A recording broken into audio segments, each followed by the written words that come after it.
Assalamualaikum warahmatullahi wabarakatuh. Waalaikumsalam warahmatullahi Selamat, wabarakatuh. selamat datang di podcast Environmental Insight, tempat kita membahas berbagai isu lingkungan dengan sudut pandang ilmiah, namun tetap mudah dipahami. Nah, perkenalkan, saya Yuki, yang akan menjadi host pada podcast kali ini ya. Nah, sebelum kita mulai podcastnya nih, kita sebenarnya akan mengangkat suatu tema menggunakan teknologi berbasis AI dengan judul Pendeteksi Dini, Sistem Banjir, Kekeringan, dan haze berbasis sensor serta penginderaan jauh. Kalau mendengar kata lahan gambut nih, mungkin banyak yang terbayang kalau lahan gambut ini rentan ya terhadap kebakaran, banjir, dan hal-hal ekstrim lainnya gitu. Padahal seperti yang kita tahu, lahan gambut ini kan menyimpan banyak kekayaan ya, banyak unsur hara, banyak fungsi juga dari lahan gambut seperti menyimpan cadangan air ketika kemarau dan juga banyak ekosistem yang tinggal di sana gitu. Maka dari itu, sepertinya kita memerlukan nih sistem yang mampu memberikan peringatan dini sebelum bencana itu terjadi. Lalu gimana sih artificial intelligence atau AI itu membantu mewujudkan sistem tersebut? Nah, maka dari itu di sini kita sudah menghadirkan beberapa narasumber yang mungkin akan saya perkenalkan terlebih dahulu. Yang pertama ada Mas Huzaifah sebagai ahli gambut dan juga hidrologi. Lalu ada Mas Samsul sebagai praktisi lapangan. Ada Mbak Widya sebagai engineer remote sensing. Ada Mbak Anissa sebagai engineer IoT dan ground monitoring. Ada Mas Bagus sebagai data scientist sekaligus AI engineer. Dan juga ada Mas Linggar sebagai regulator sekaligus akademisi. Nah, selanjutnya teman-teman mungkin udah penasaran ya untuk materi yang akan disampaikan dan juga bagaimana sih interaksi antara masing-masing narasumber akan permasalahan dari case mengenai AI untuk di lahan gambut ini.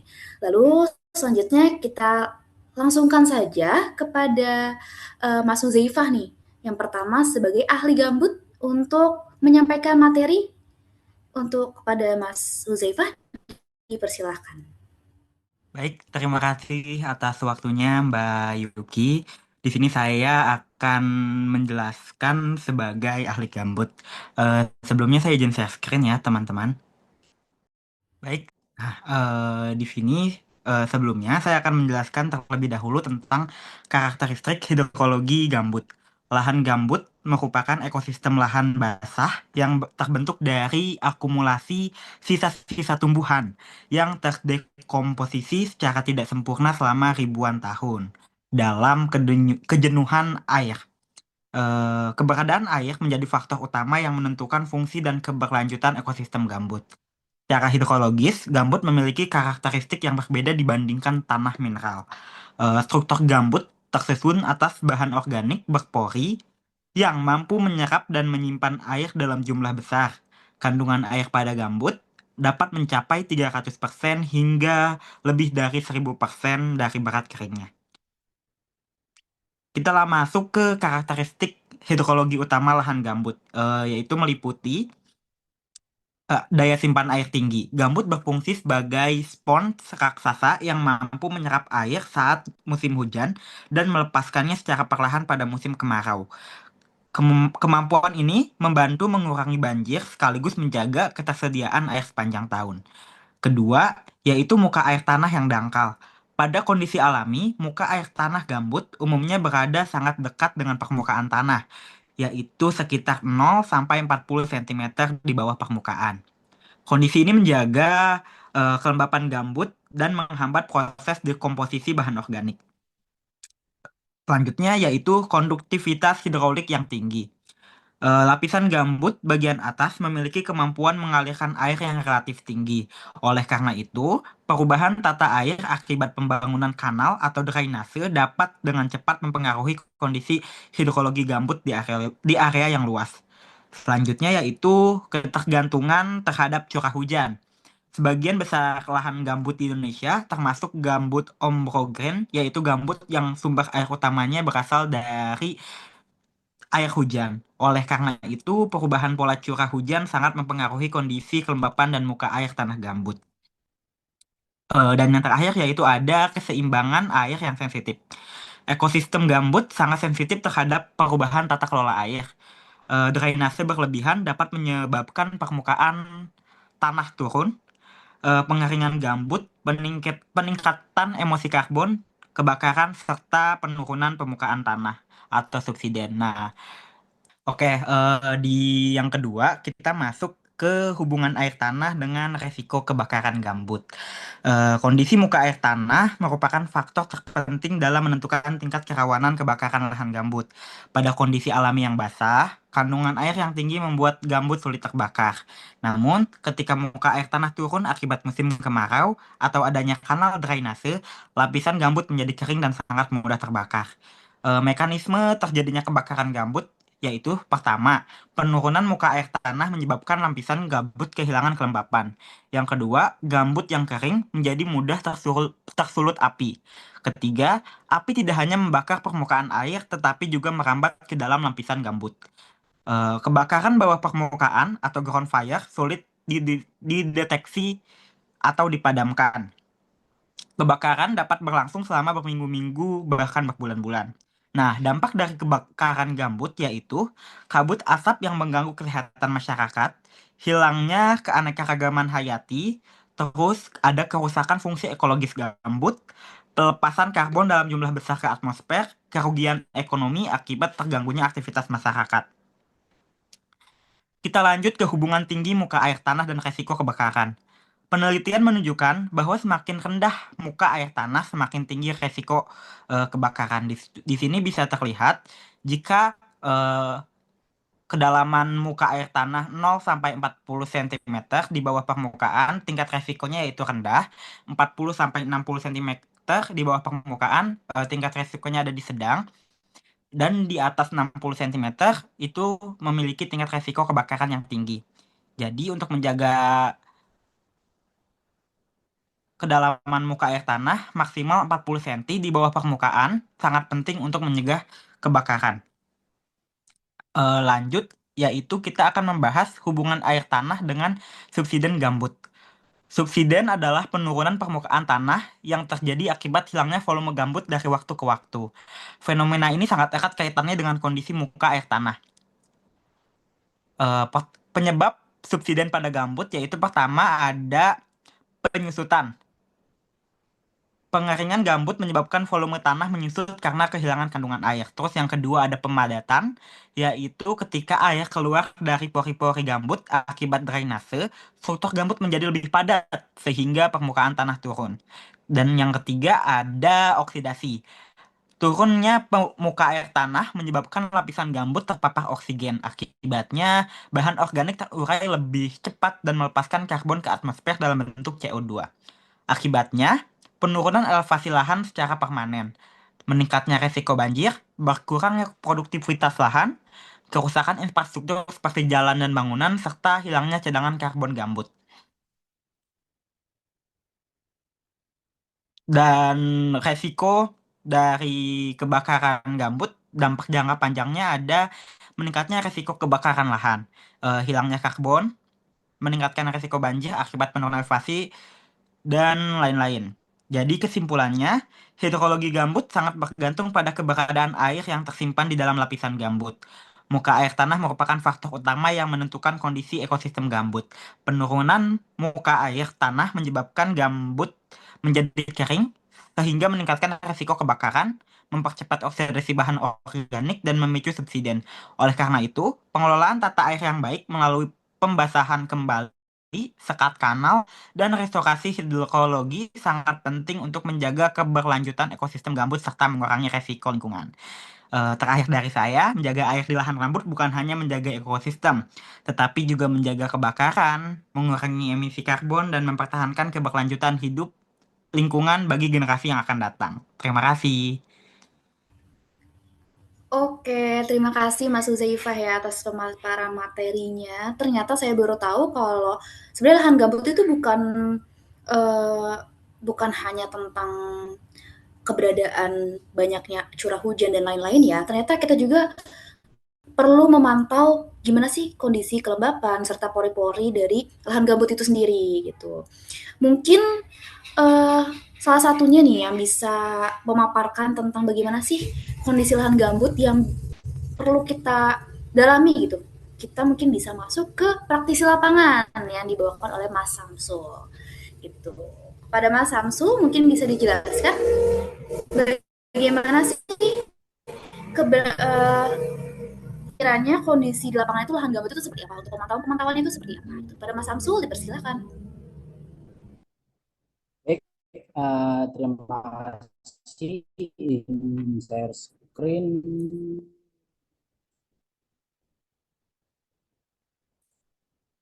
Jadi bagi kami di lapangan, untuk tantangan paling besar itu mengenai tentang kebakaran gambut. Begitu terlambat mendeteksi penurunan muka air, hitungan hari saja gambut langsung kering dan jadi bahan bakar yang siap menyala.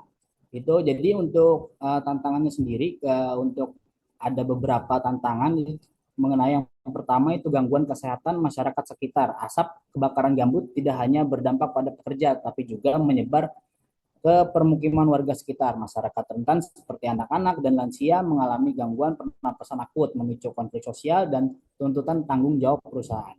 Lalu poin yang kedua itu asap melumpuhkan operasional perkebunan sendiri. Ketika gambut terbakar, asap tebal yang dihasilkan langsung melumpuhkan seluruh operasional perkebunan. Jarak pandang yang sangat rendah menghentikan aktivitas panen, transportasi, dan bahkan logistik, sehingga produktivitas bisnis anjlok drastis dalam waktu yang singkat.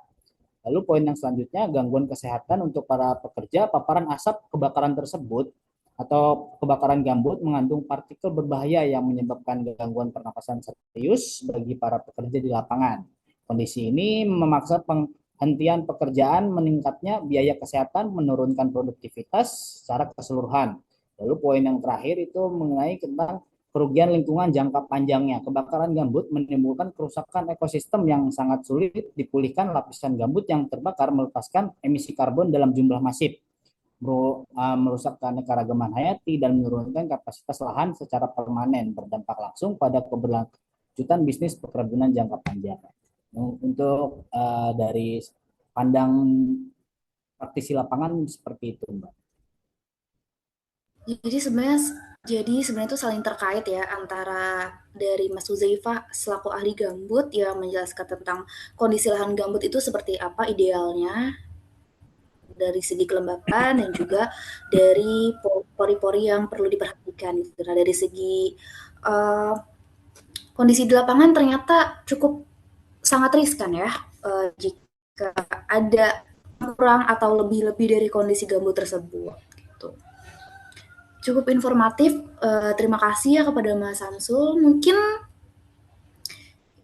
selanjutnya kita bisa mengenali nih dari segi data atau penampakan dari lahan gambut yang biasanya terdapat di Indonesia itu seperti apa sih? Seperti itu. Mungkin kita bisa masuk ke narasumber kita yang ketiga, di mana ada Mbak Widya selaku engineer remote sensing ya. Mungkin Mbak Widya bisa memaparkan bagaimana sih kenampakan dari lahan gambut itu sendiri jika dilihat dari data-data yang ada gitu.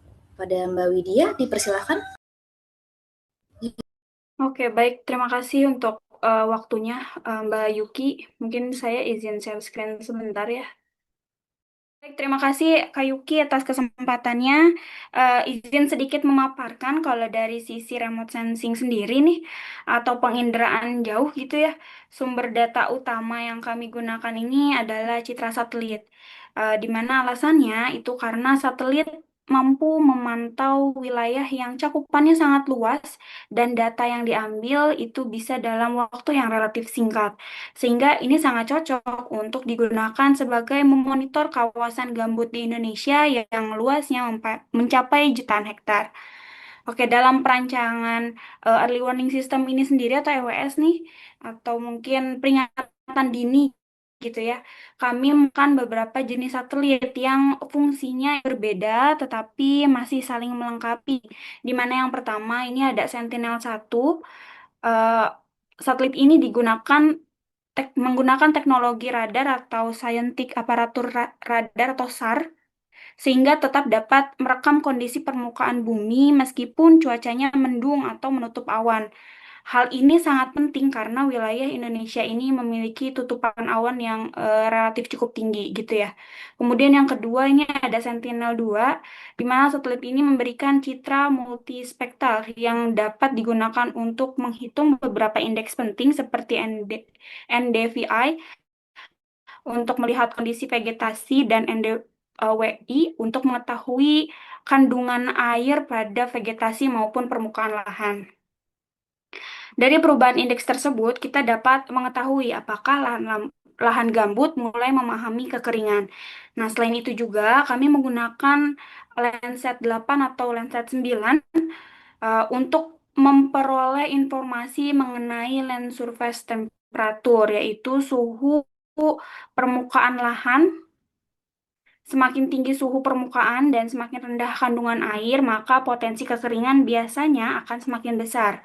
Untuk mendeteksi potensi kebakaran, ini kami manfaatkan data MODIS atau FIIRS yang menyediakan informasi hotspot hampir setiap harinya. Eh, Data ini sangat membantu untuk mengetahui apakah sudah muncul indikasi titik panas di suatu wilayah atau belum gitu ya. Jadi masing-masing satelit memiliki perannya sendiri. Ketika seluruh data digunakan itu digabungkan, ini kita bisa memperoleh gambaran kondisi lahan gambut secara lengkap. Kalau dari sisi remote sensing, seperti itu Mbak Yuki. Saya kembalikan. Baik, terima kasih. Baik, terima kasih Mbak Widya. Sebenarnya saya sedikit penasaran sih Mbak Widya. Kira-kira Mbak, keunggulan apa sih yang dimiliki dari sistem ini gitu dibandingkan dengan sistem lainnya gitu? Karena saya sendiri baru ya mendengar sistem remote sensing ini. Seperti itu Mbak Widya. Oke, mungkin eh, terkait keunggulannya sendiri ya nih, satelit ini memiliki keunggulan yang cukup dalam cakupan wilayahnya, di mana dengan satu citra kita bisa melihat kondisi ribuan bahkan jutaan hektar lahan gambut sekaligus. Kita bisa mengetahui juga daerah mana yang mulai mengalami penurunan kelembapan, peningkatan suhu, dan munculnya hotspot gitu. Tetapi satelit ini juga memiliki keterbatasan juga. Ketika tadi keunggulan, keterbatasan satelit ini tidak selalu melewati lokasi yang sama setiap harinya dan hanya bisa merekam kondisi pada waktu tertentu sesuai jadwal orbitnya. Karena itu, data satelit perlu dipadukan dengan sensor lapangan, sehingga sensor dapat mengukur tinggi muka air tanah, kelembapan tanah, maupun curah hujan secara real time. Sedangkan satelit memberikan gambaran spasial yang lebih luasnya. Jadi kalau diibaratkan satelit ini memberitahu kita di mana sih wilayah yang berpotensi bermasalah gitu lahan gambutnya. Sedangkan sensor lapangan ini memastikan bagaimana kondisi sebenarnya di lokasi tersebut. Dengan menggabungkan keduanya, ini kita bisa sedikit menjamin bahwa hasil monitoring ini akan jauh lebih akurat. Seperti itu. Terima kasih kepada Mbak Widi. Akhirnya perasaan saya udah terjawab ya. Mungkin kita bisa masuk ke sesi selanjutnya nih. Dari tadi kan kita udah bahas tentang karakteristik lahan gambut, lalu implementasi di lapangannya, serta sistem yang sekiranya bisa diaplikasikan untuk pengontrolan dari lahan gambut itu sendiri. Nah, selanjutnya kita mungkin bisa ke part di mana data-data yang sudah kita dapatkan itu lalu diolah sedemikian rupa sehingga menghasilkan mungkin suatu sistem yang ideal untuk pemantauan sistem lahan gambut itu sendiri. Nah, selanjutnya kita masuk ke pemateri selanjutnya ya. Ada Mas Bagus selaku data scientist sekaligus AI engineering kami. Kepada Mas Bagus dipersilahkan. Baik, terima kasih Mbak Yuti. Izin saya sharing untuk beberapa data yang memang sudah jadi konten saya pribadi ya. Izin menjelaskan terkait data monitoring di lapangan. Kita kembali dulu terhadap konsep ya. Konsep early warning system itu apa sih sebenarnya? Yang pertama, early warning system itu merupakan sistem yang dirancang untuk memantau kondisi lingkungan secara terus-menerus. Yang kedua adalah memprediksi potensi bencana. Ketiga, memberikan notifikasi sebelum kejadian. Keempat adalah membantu pengembalian keputusan secara cepat Artinya itu adalah konsep early warning system. Bagaimana pada lahan gambut sendiri, early warning system pada lahan gambut digunakan untuk memprediksi pertama yaitu banjir, kedua kekeringan, kebakaran, serta kabut asap.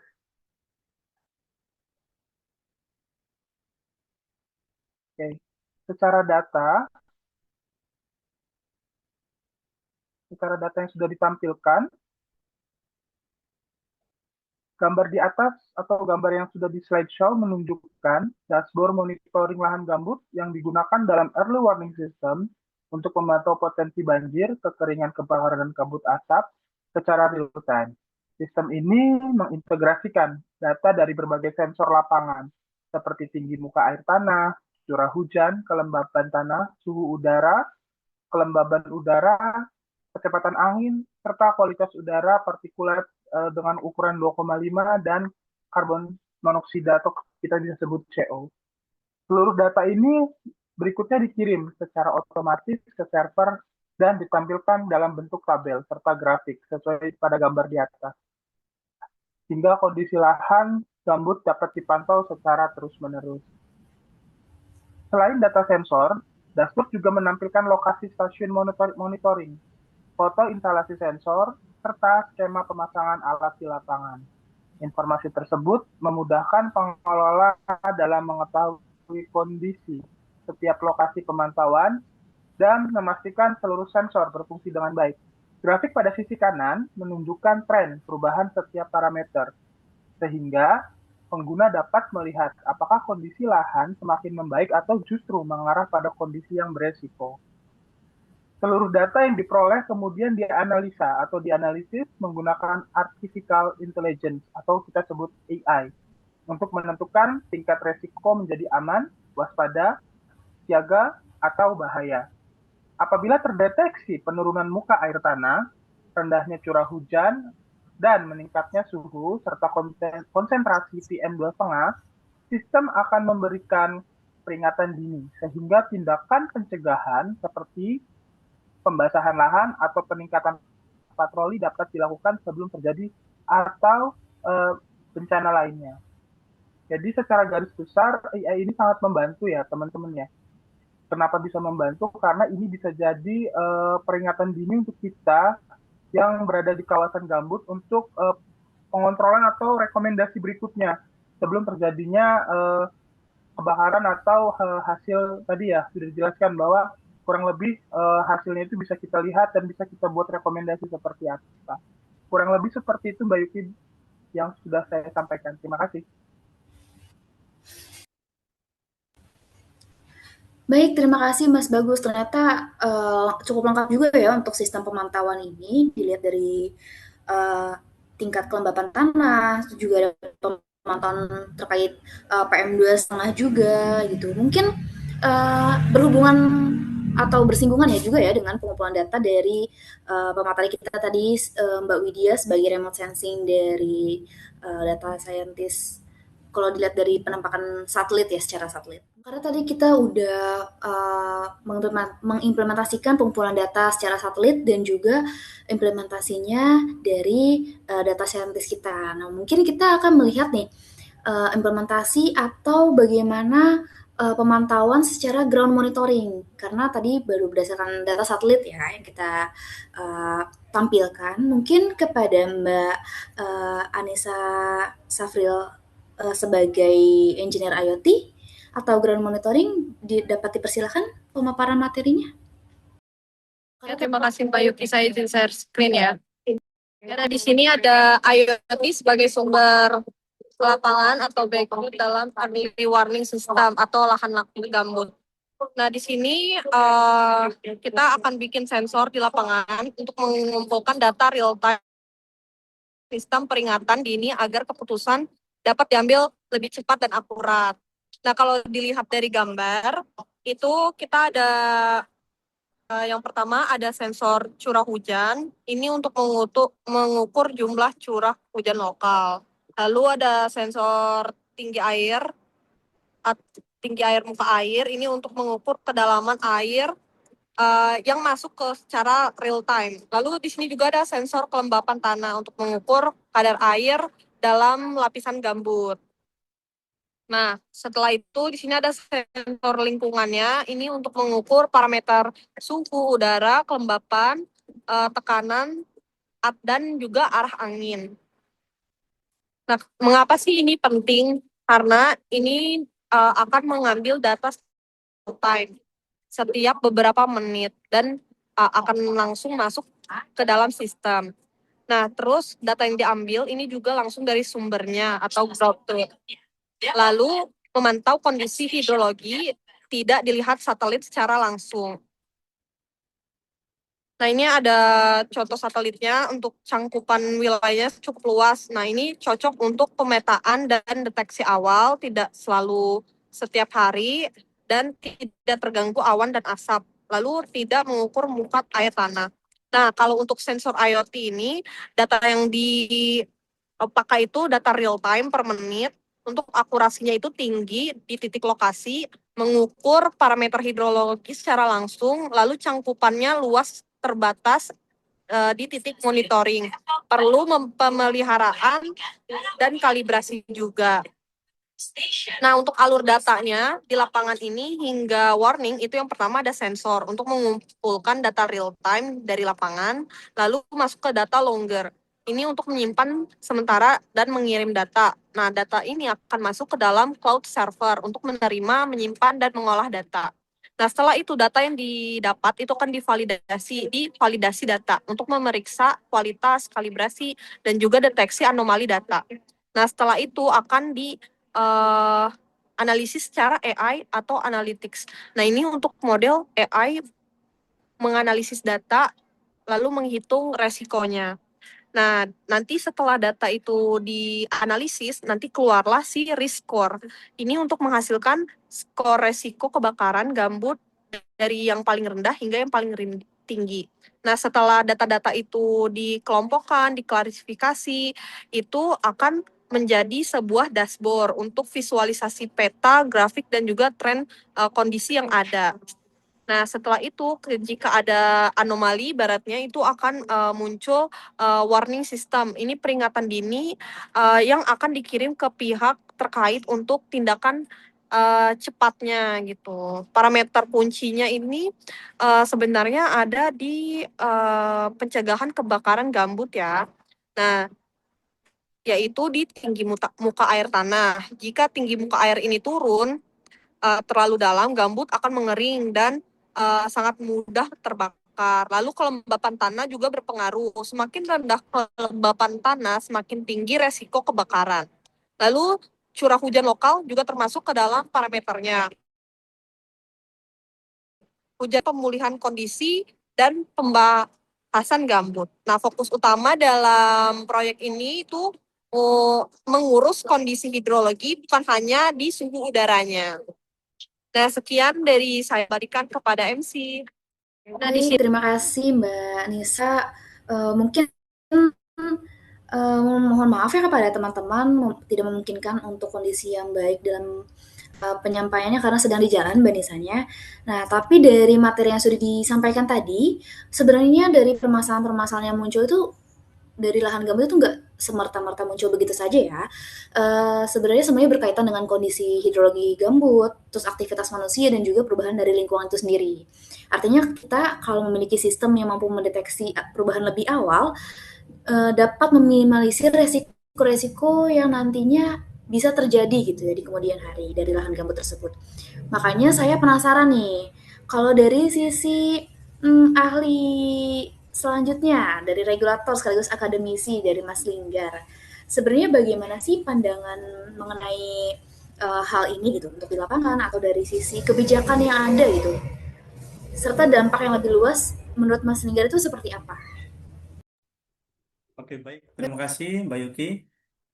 Eh, Cukup menarik ya.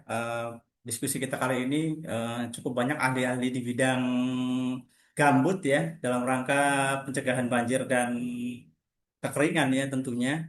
Memang di era revolusi 4.0 ya, jelang 5.0 saat ini memang pemerintah juga sebagai regulator ya, tentu berkolaborasi dengan akademisi, bagaimana juga mengintegrasikan ini semua untuk tetap saling harmonis ya.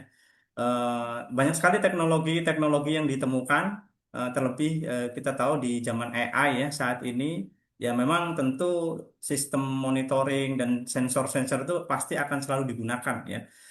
Kami memahami ya tantangan-tantangan yang dialami oleh apa namanya para ahli ya dan beberapa para engineer ya yang ada saat ini memang untuk tantangan di lahan gambut yang cukup besar, regulator juga bersama akademisi kita memahami adanya beberapa tantangan-tantangan yang ada. Di antaranya itu adalah kebakaran ya.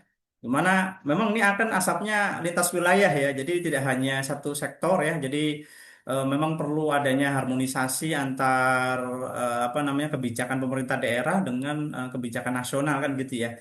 Nah, kemudian terkait dengan perubahan hidrologi juga sama mempengaruhi banjir ya, curah hujan ekstrim. Kemudian kekeringan juga kan adanya penurunan muka air gambut ya, yang meningkatkan risiko di mana adanya kebakaran juga. Dan data-data juga sama. Ini merupakan multi integrasi ya. Tadi data-data diambil dari berbagai sumber gitu ya, Mbak Yuki ya. Di rekan-rekan kita itu banyak sekali data-datanya ya. Dan ini pemerintah juga kan perlu mengatur ya data-data hal itu gitu ya, data-data terkait dengan apa yang ada gitu. Nah, itu juga perlu adanya perlindungan. Nah, oleh sebab itu peran kami ya diantaranya adalah standarisasi data ya, terutama di AI ini ya dan early warning system karena memang belum ada yang spesifik gitu ya data-data tersebut gitu ya untuk perlindungan tersebut. Kemudian pendanaan juga sama ya. Pemerintah juga sebagai regulator perlu memastikan pendanaan terkait dengan sistem-sistem ini melalui dana riset ya. Itu juga nanti perlu di-spacekan ya ataupun ruang untuk anggarannya termasuk juga kolaborasi antar lintas sektor. Contoh misalkan kita kan ada badan sendiri ya, BMKG, kemudian BNPB ya. Kemudian juga kita juga ada Kementerian PU ya yang tentunya terkait dengan sumber daya air ya nanti berkoordinasi dengan antar lintas sektor. Nah inilah peran kita sih sebagai regulator ya. Sebagai akademisi tentu juga riset ya. Nah tadi pendanaan riset ini penting ya di AI ini karena di Indonesia juga cukup masif ya. Termasuk nanti standarisasi dan validasi model yang memang digunakan ya. Kemudian pengembangan sumber daya manusianya ini yang cukup penting juga di universitas dan beberapa sekolah-sekolah maupun instansi juga ini perlu dilatih ya karena ini masih cukup banyak peluangnya untuk ruang-ruang akademisi untuk belajar mengenai hal ini termasuk evaluasi kebijakan yang ada ya. Tadi Mbak Yuki menyampaikan bagaimana sih kebijakannya sebetulnya regulator ini yang memastikan sebetulnya bagaimana memastikan sistem AI underwater system ini diadopsi secara nasional gitu. Nah, ini yang menjadi PR kita ya. Kemudian memastikan sistem yang dipakai memang benar-benar akurat karena tadi kan banyak sekali ya ada dari engineer IoT gitu ya ataupun data center dan lain-lain itu kan teknologinya sangat berbeda-beda. Nah, ini perlu adanya sistem yang terstandarisasi yang benar-benar akurat yang dipercaya gitu. Karena seandainya early warning system itu juga digunakan kemudian terjun ke masyarakat dan tidak akurat, ya itu menjadi hal yang akan cukup menjadi kepercayaan publik gitu ya kepada pemerintah juga ya. Sehingga idealnya implementasi nasional itu nanti berbentuk platform yang terpadu ya. Baik itu EWS itu berbasis AI dihubungkan dengan data-data seperti BMKG, KLHK, juga berhubungan dengan riset-riset universitas dan dashboard-dashboard yang memang bisa diakses di setiap daerah ya untuk masyarakatnya gitu ya. Nah, sehingga kami melalui peraturan ya regulasi yang sudah ada ini yang sudah ada ya. Nanti kedepannya mungkin akan dikembangkan mulai dari Undang-Undang 24 tentunya sebagai dasarnya yaitu terkait dengan dasar hukum penanggulangan bencana ya. Karena ini kan di lahan gambut ya di mana termasuk nanti integrasi teknologinya. Jadi bisa dibuat aturan turunan ya. Termasuk peraturan BNPB ya yang digunakan juga di di peraturan BNPB nomor 1 ya tahun 2025 terkait dengan penetapan rencana penanggulangan bencana di 2005 sampai dengan 2029 ya. Nah, ini kan juga sebetulnya diintegrasikan dengan teknologi tadi AI gitu ya. Termasuk Permen LH. Nah, ini yang Kementerian Lingkungan Hidup juga yaitu di Permen nomor 6 ya tahun 2026 yang terbaru ya di mana di sini mengatur mengenai sanksi dan pengawasan administrasi ya di bidang lingkungan hidup. Nah, ini kan tadi Mbak Yuki kan jadi sebetulnya kebijakannya pemerintah adalah mengharmonisasi ya utamanya dan standarisasi sistem-sistem yang ada ya, bagaimana supaya pada pada hasil outputnya sebenarnya menimbulkan kepercayaan gitu ya terhadap masyarakat terhadap sistem peringatan dini ini gitu ya. Jangan sampai nanti ada peringatan kemudian tiba-tiba ternyata tidak terjadi apa-apa gitu ya. Jadi kan kepercayaan masyarakat juga akan semakin menurun ya hal itu, atau akan diragukan mengenai sistem yang dibentuk tadi ya. Oke, jadi itu gambaran umumnya Mbak Yuki, terkait dari sisi pemerintah maupun saya sebagai akademisi, sehingga nanti memang perlu PR ya terkait dengan integrasi ini di revolusi industri 4.0 ke 5.0 ya. Integrasi lah kalau saat ini ya gitu. Oke, terima kasih Mbak Yuki, silakan. Baik, terima kasih kepada Mas Linggar. Sebenarnya banyak sih yang mau saya tanyain. Cuman kayaknya kita enaknya langsung masuk ke sesi tanya jawab aja kali ya. Untuk para narasumber mungkin boleh yang saling penasaran sama materi yang sudah dipaparkan bisa bertanya melalui saya atau lewat kolom komentar. Silakan kepada teman-teman.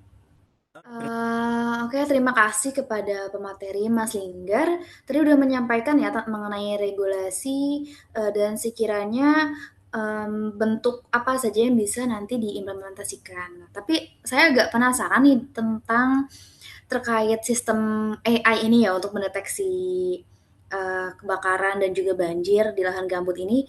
Sebenarnya dari Mas Bagus nih, selaku Mas Bagus ini sebagai data scientist atau AI sendiri, sebenarnya dari implementasi sistem ini tuh beneran bisa nggak sih mencegah atau mendeteksi secara dini dari potensi yang ada gitu, Mas?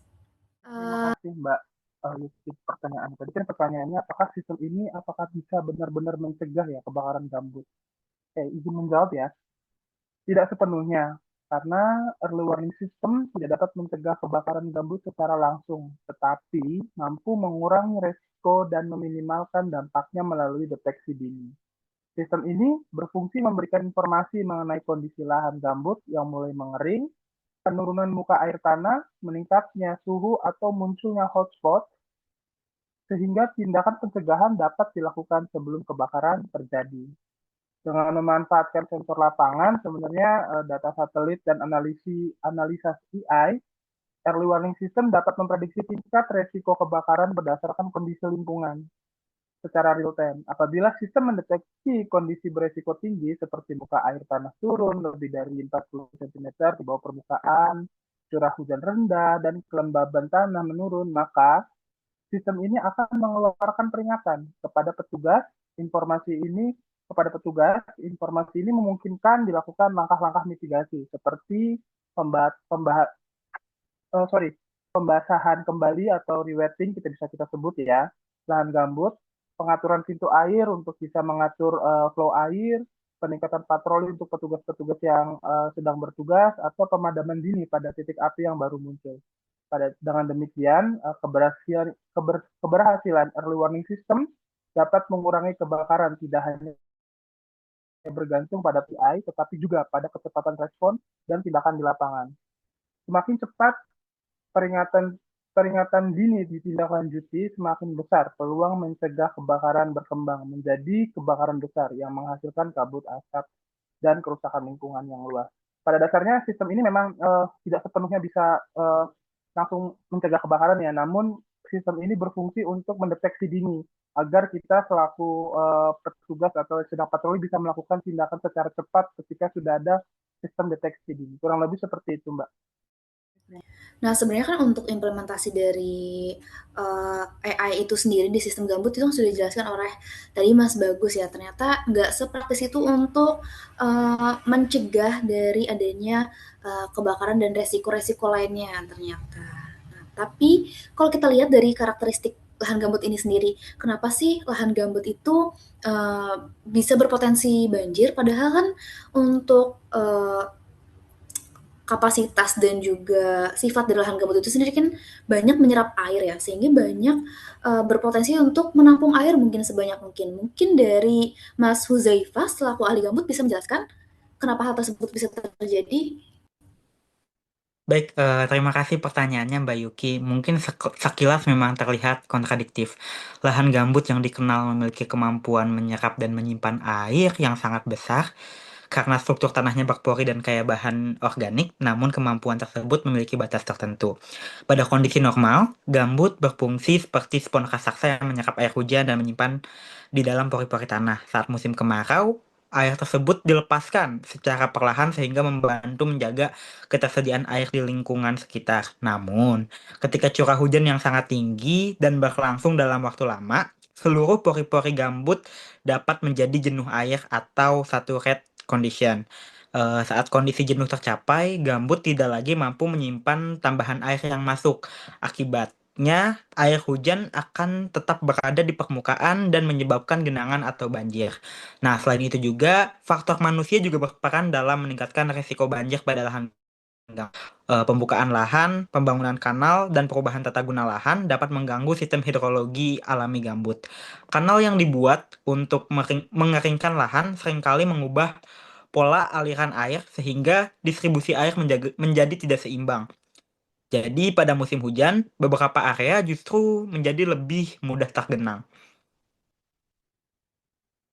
Sudah jelas jawabannya, Mbak? Oke, cukup jelas ya Mas Huzaifa atas penjelasannya. Ternyata banyak faktor ya yang mempengaruhi nggak cuma dari segi ketahanan dan juga kapasitas dari penampungan lahan gambut itu sendiri dalam menampung air ya. Ternyata ada banyak lagi faktor-faktor lain. Nah, mungkin boleh dibantu dari segi Mbak Widya. Saya ingin bertanya nih mengenai sebenarnya tingkat akurasi dari data satelit yang Mbak Widya implementasikan itu yang Mbak sajikan tadi kepada kami itu seperti apa sih perbandingannya dengan sensor nantinya di lapangan seperti itu, Mbak? Oke, mungkin tadi terima kasih pertanyaannya. Mungkin mengenai tingkat akurasi data satelit dibandingkan dengan sensor lapangan gitu ya. Nah, oke. Jadi gini, kalau berbicara mengenai akurasi, sebetulnya kedua teknologi ini nggak bisa dibandingkan secara langsung karena fungsinya berbeda. Ketika satelit unggul dalam memberikan informasi spasial dengan cakupan wilayah yang luas, eh, satelit ini cocok untuk mendeteksi perubahan kondisi lahan gambut dalam skala regional. Sementara itu, sensor lapangan ini memiliki akurasi yang tinggi untuk lokasi tempat sensor dipasang karena mampu mengukur kondisi secara langsung dan terus-menerus. Nah, oleh karena itu juga pendekatan terbaik adalah mengintegrasikan keduanya. Data satelit itu digunakan untuk mendeteksi wilayah yang berpotensi mengalami kekeringan, sedangkan sensor lapangan berfungsi untuk memvalidasi dan memperbarui kondisi secara real time-nya. Dengan pendekatan tersebut, ya harapannya early warning system ini menjadi lebih akurat kan. Jadi lebih bisa diandalkan dan dapat mendukung pengambilan keputusan yang lebih tepat. Nah, mungkin seperti itu untuk tingkat akurasinya antara data satelit dan sensor lapangan, Mbak Yuki. Oke, mungkin tadi Baik, terima kasih Mbak Widya. Berarti memang kita memerlukan nggak cuma data satelit tapi juga beberapa data lainnya untuk memadukan ya suatu sistem untuk peringatan dini itu. Baik Mbak Widya. Nah, betul. mungkin untuk yang terakhir nih. Untuk yang terakhir dari segi regulasi itu, saya ingin bertanya nih kepada Mas Linggar. Kalau nantinya sistem ini diterapkan di lapangan, bentuknya itu akan seperti apa ya Mas Linggar? Apakah masyarakat itu bisa langsung mengetahui adanya potensi bahaya atau bagaimana nih implementasi nantinya jika sudah berjalan implementasi nasional mungkin nantinya ketika sudah bisa diterapkan di sistem yang sudah ada dan sudah berjalan ini? Boleh dijawab silahkan Oh Mas iya. Linggar. Oh ya, baik. Terima kasih, Mbak Yuki. Betul ya. Jadi cukup menarik ya tadi.